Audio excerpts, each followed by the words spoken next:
Okay, today we're going to look at forces, and the question is, we've got this 10 kilogram weight being held up by two pieces of string and they're at different angles. What is the tension force in each of those pieces of string?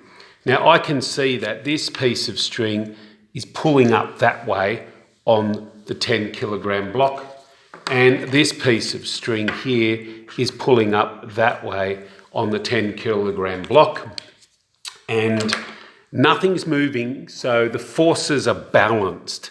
If we break them up into their components and we declare that direction to be I and that direction to be J, then all the I components add up to 0 because it's all balanced, and all the J components add up to 0 because it's all balanced. So let's have a look at what these components are. If we're talking about the components in that direction, how much of this is acting in that direction? That's the question.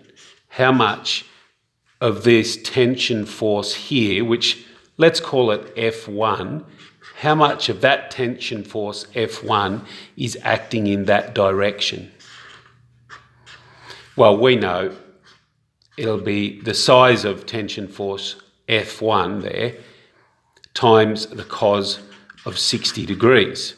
That's what's acting in that direction there, because that's 60, and cos 60 equals this divided by F1, and we want to know that size there. So that's the amount of the blue one, and I guess as a vector you could represent it in that way. Well, what about this green one? Well, the green one's actually, yes, it's pulling up in that direction, but how much of it is acting that way? How much of it is acting in that direction? Well, once again, if that's 20 degrees in there because of alternate angles, we can work out what this amount of force is acting that way. And it'll be the size of vector F2, which is the one acting up there, times cos of 20, I. And I guess if positive I has been declared to be that way, then negative I would be that way. So I'm just going to overall summarise that in the I directions, we have those two amounts of forces acting, and they're equal. They're equal because the object is not moving horizontally in any way. So that means that this F1 cos 60 I and this minus of F2 cos 20 I add up to 0 because there's no movement happening, which means F1 cos 60 I minus F2 cos 20 I is 0, and they're equal, so as we could see.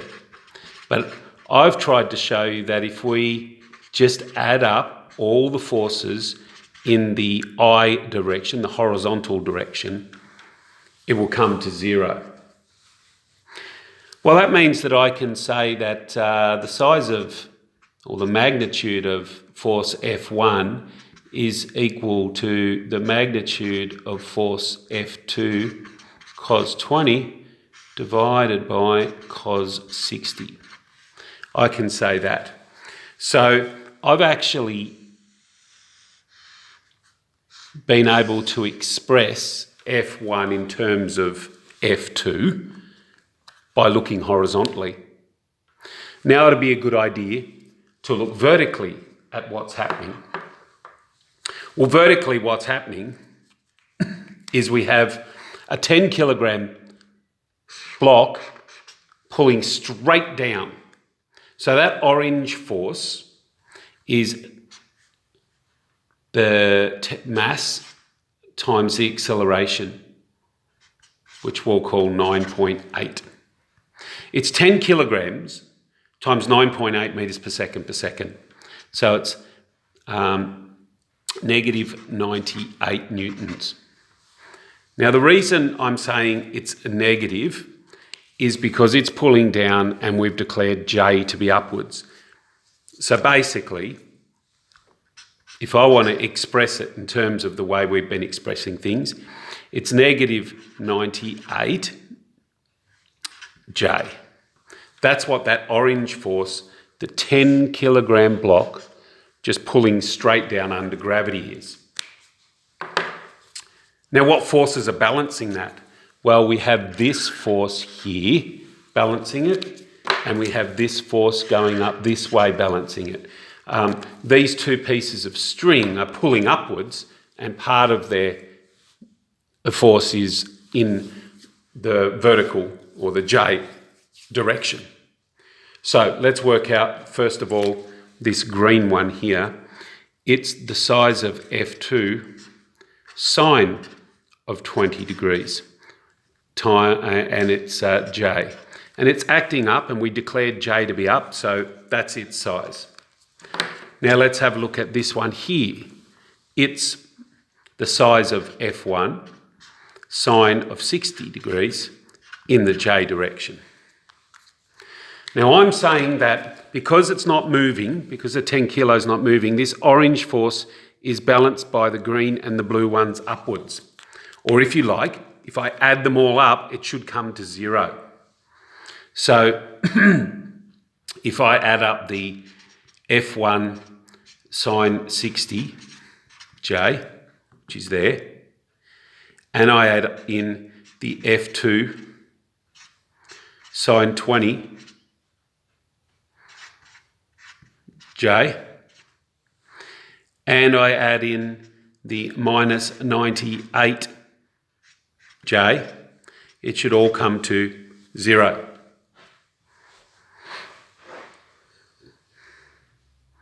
So now I can work out what the value of F2 is, because I can substitute, instead of F1, I can put F2 cos 20 on cos 60 down in here, and I can have an equation just with F2 in it.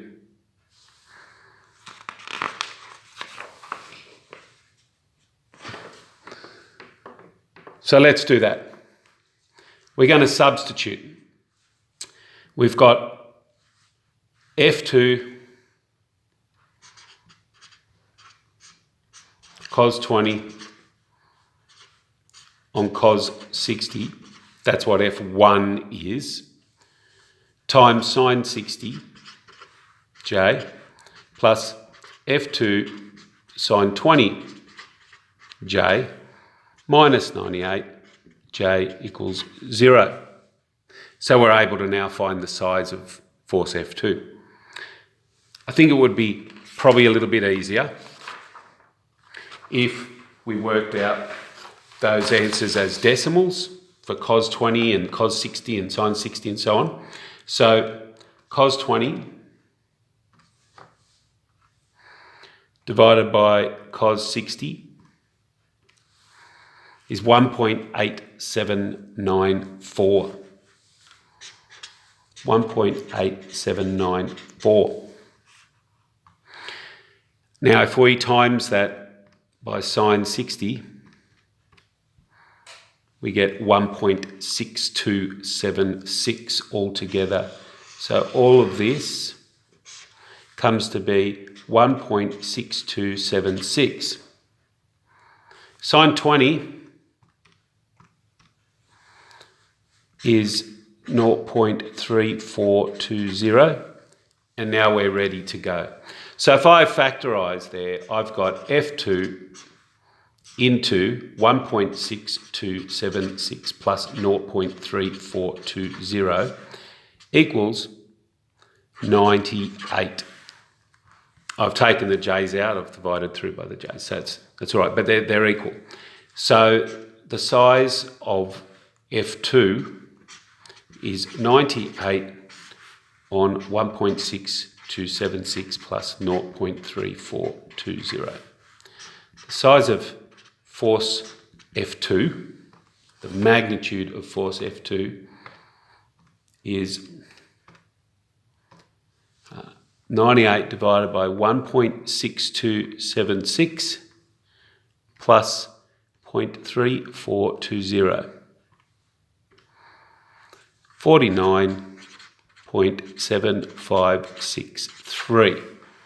So it's approximately 49.76 newtons. That's F2. We've just worked out as approximately 49.76. So I'm saying 49.76 in that direction up there. Now what about F1? Well, I need to go back to this formula here and replace it in. So F1 is equal to F2 cos 20 on cos 60. So it's 49.76 cos 20 on cos 60. So the tension in string 1 is 49.76 times cos 20 divided by cos of 60, which is 93.5182, approximately 93.52 newtons. So that's F1, at least the magnitude is that, and F2, the magnitude is that. And that's what the question was, find the magnitude of the tensions in those two strings. And we did it by resolving horizontally and vertically and solving a pair of simultaneous equations.